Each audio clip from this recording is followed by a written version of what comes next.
A restaurant chef taught me a valuable lesson about micromanagement.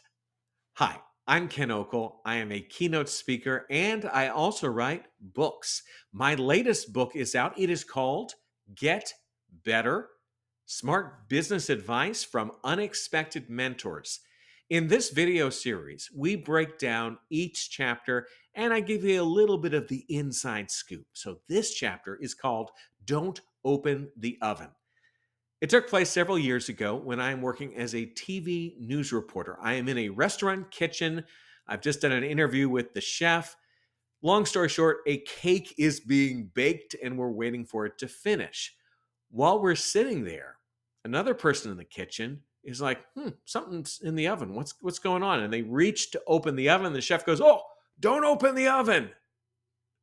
And that led me to the title of the chapter, because later the chef explained to us that the biggest mistake a lot of cooks and home cooks make, I've done it before, you're baking something. You have a recipe. The recipe has been tested, and yet you're like, well, maybe I should check it just to make sure. And you open the oven, looks okay. And then a few minutes later, you open it again. Keep opening the oven. Every time you do this, you are affecting the cooking process, the baking process. Because when you open the oven, all that hot air is allowed to escape. And then the oven is like having to play catch up, trying to get back to that original temperature. It can result in uneven baking, longer baking time. It's just not a good idea. Trust your recipe. It's been designed and tested. Let the oven do its thing.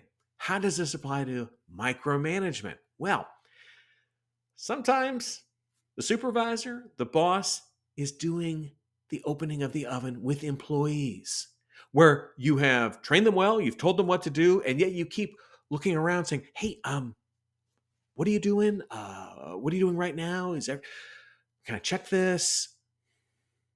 If you've hired good people and they seem to know what they're doing, you've trained them well, you got to step back and allow that cooking process to happen. See what we did there? Yeah. It's a basic lesson that's easy for people to understand, because too often the leader who is watching you, they're not necessarily doing their job. And suddenly productivity goes down, or performance or morale, and it's because someone just doesn't trust their employees. Hire good people, train them well, tell them what you want, and things should go pretty well. You don't have to be opening the oven, checking on them every 5 minutes. It's going to affect things. You don't want to go there. So that is the chapter I call Don't Open the Oven. For more about the book, you can always go to my website, kenokel.com. You can also see some clips of my speaking presentations. And if you just want to buy right now, yeah, you're ready. I want to read that chapter about not opening the oven. Go to Amazon. Couple clicks, boom, it's done. Thanks so much for watching. I'm Ken Okel. Take care and get better.